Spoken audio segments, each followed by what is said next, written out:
Hey everybody, my name is Twotris Humble, and today I just kind of wanted to talk to you about expectations and success.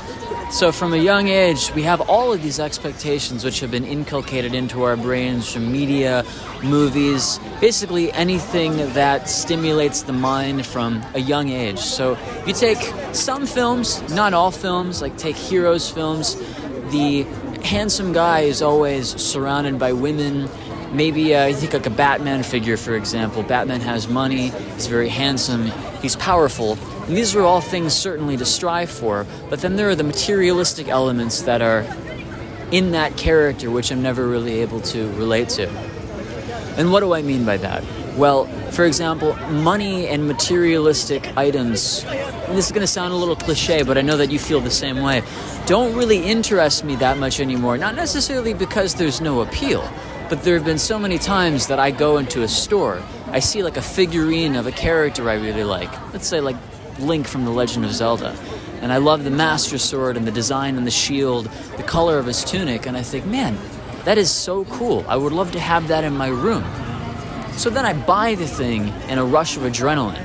In about 5 minutes, sometimes maybe 30 minutes, kind of depends on the time, I look at the figurine and I think to myself, why did I buy that? Do I really need this? Because I have no place to put it in my room, for one. I don't have the best furniture. I don't go to IKEA very often. And as a result of that, I've kind of gone to thinking that clothes and things that I actually need are basically the only things I should buy. This camera that I'm using right now, for example, cost me about $300. And I need that camera in order to do this YouTube challenge. Well, however, without the camera, I would be like a sitting duck, basically unable to do anything regarding creativity on YouTube, regarding what I actually want to do with my channel. However, like a figurine or anything that doesn't really have function isn't appealing to me. And I know this is a bit like strange that I say this, because when it comes to architecture and art, I am a believer of ornament. An ornament meaning that like something that you add to a piece of architecture which doesn't actually help the functionality of it, but instead just makes it look more aesthetically pleasing. You see this on cathedrals all the time. But when it comes to myself, it doesn't really make me feel any better to have something flashy, specifically because it costs money and I could be using money on things that are good for functionality. Moreover, the other thing is women. Let's take women, for example. Now, I have absolutely no problem with women, by the way. I think that, they're going to do their own thing, and getting into a healthy relationship with somebody, if that's what you want to do, is something that you should pursue. But I do think that there's this emphasis on the quantity of women who like you. Are you a popular guy? Are you handsome? Are you successful? And that sort of pressure that people put on you, or at least that you put on yourself, I think is really unhealthy, because in the end, a good relationship with one person is one thing, and there are also really beautiful things about life that many people don't really see. For example, just enjoying your own individuality and not thinking too much about what other people want from you. So with money and materialistic items and a nice house, especially with the women thing, imagine a guy walks up to me in a bar and he's like, oh, hey, Twotris, I slept with 30 women. Or, I have like $200 million in the bank, or some wild thing like that, and he's trying to brag about it. No, I highly doubt that he does. But I'm always tempted to respond the most negative way possible. So if he says like, oh, I've slept with 30 women or 40 women, I'm like, really? Okay. It's like, how many have you slept with? I'm like, oh, man, I haven't slept with anybody. It's like, oh, well, how much money do you make? It's like, I don't have any money. What the hell? Like, what do you have? It's like, oh, yeah, I make $3,000, $4,000 a month. And I'm like, okay, well, good for you, man. Yeah, I haven't slept with anybody. I don't know what sex is.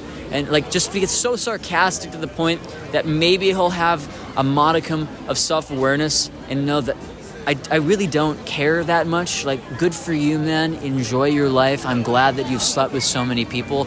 But those kinds of things don't really matter too much to me, because you don't need to compare yourself to everybody. This isn't a competition. Honestly, I think of life in itself as potentially a simulation that we're all kind of stuck in, where no one can...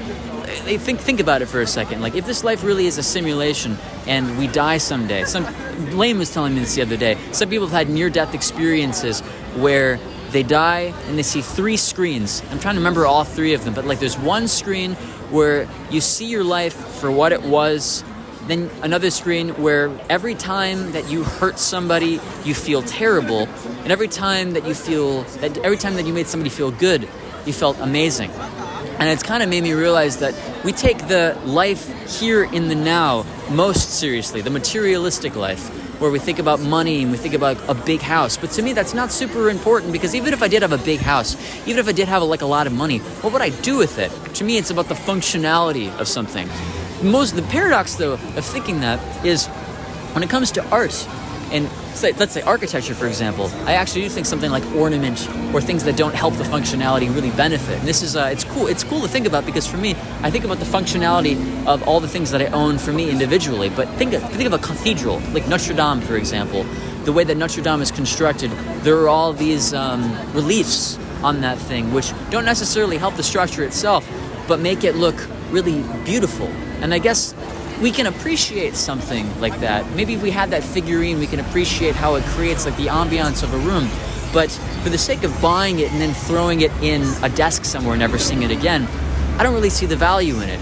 So when it comes to aesthetics, I guess, the functionality kind of depends on the person. And for me, I just don't really need it. The competition that we needlessly put ourselves in really used to stress me out a lot when I was younger. But there's this realization that many people like you and me, where you're like, I'm probably not going to win this game. I'm probably not going to be a millionaire. I'm not going to be Jeff Bezos. I'm not going to be Batman. So instead, I'm just going to be me. Whatever I have here, I'll be healthy. I'll like what I like. But this isn't a competition to get in the way of somebody else's success or individuality, this dog-eat-dog mentality that we all kind of have. I don't really care too much about that. I just want to live my life and be happy, and if somebody else is enjoying being a dickhead, my only request is, look man, be a dickhead over there. I'm going to live my life. And some people might say that this is like a libertarian kind of way of living my life, but it's more that I'm really tired, man. I feel really, really tired about the expectations that are put upon me. And another cool thing about the challenge, by the way, is I kind of feel like a newscaster at the moment, but nobody really cares about you in the end.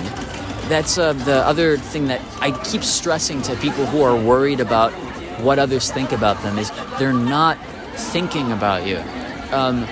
With the amount of people in my background, like in this background right here, you'd think that they'd all be staring at you kind of funny, but I'm not really in the way. I'm just a random guy with my camera speaking into my phone, but I don't exist to them. I'm just an NPC. So the thing is, like, we all kind of feel like NPCs sometimes, but we still put these expectations on ourselves.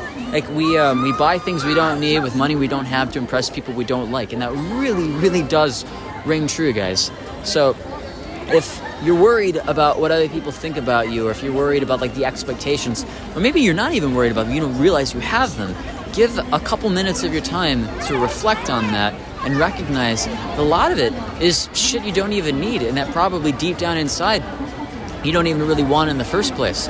I felt so free to express myself for the majority of my life simply because when I was like 13, 14, when people tried to bully me in school, I'm like, it doesn't really bother me that much. Like, fine, people think that they're better than me. I know what I want. I know who I am. I know what I'm going to do. If people have an impression of me, then, fine, they have this version of myself in their head, but what am I going to do about it? Change their mind? Why does it matter so much in the first place? It really doesn't. That's the thing. It's only your friends who really matter, the people who are close to you. And to be honest with all of you guys, I have to do a better job of that myself.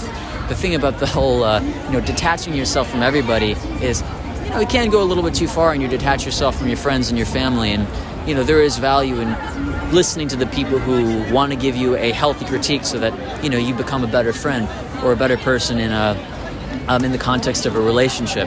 But other than that, it's not really that important. And here in Japan, especially, I find that nobody ever really cares about other people in public. Like, if I were to fall down right now and cry for help, I'm sure that a bunch of tourists would come running my way. But in Japan, it's really embarrassing to be a part of anything that sticks out. It's not that people don't want to help you, by the way. I'm not shitting on the Japanese in that way, but rather like the whole, nobody wants to participate in anything that puts eyes on them. So what I'm doing right now, nobody's going to want to walk up to me unless I say, like, hey, you want to do an interview?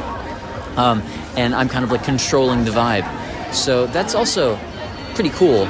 But ultimately, just everything I wanted to say today is stop worrying too much about what people think about you. Stop worrying about making money. Stop worrying about what women think about you. Because in the end, this life, for all we know, could be a simulation. We don't know why we're here. We don't know. Stop taking it so seriously, man. I mean, just enjoy it. Life's a ride. And smile as you go. And I've noticed that the more I smile, the more I'm like, if my life falls apart, I wouldn't necessarily be happy. But at the end of the day, it's just, it is what it is. None of these things are really that important to me. The things that are important to me, I will obviously decide. But it's kind of cool. I know that the Christians out there would probably call me a nihilist. I think I'm probably closer to an absurdist with Christian elements from the fact that my family is the way it is. But at the end of the day, I don't know, man. I just want to live my life and enjoy it. And I want you to enjoy yourselves too. Because it's not a competition. It's not about comparison. It's about like a deep dive into your own individuality and finding what you want. So if you, watching this video, do enjoy buying figurines like that and find some meaning, I'd be very curious in how it does in the comment section. Because at the end of the day, there really is no basis for any of these opinions. We're just expressing ourselves deeply and finding out who we are as people. And that's kind of what these videos have done for me, is help me discover what I really value in myself. And the awesome thing about it too is that there are so many people around me, and I'm one of the most socially anxious people that you can probably find. And it's been a great sort of self-transformation discussing all of this with you. So if you've been following me on this challenge where I go to a random place every day and speak at length, I really appreciate it, because it's been cool. The only thing is, it's probably not going to be on the main channel because I don't really think that the algorithm likes it that much. That said, you guys have yourselves a splendid rest of your January 5th, and I hope to hear more from you soon. All right, then cheers.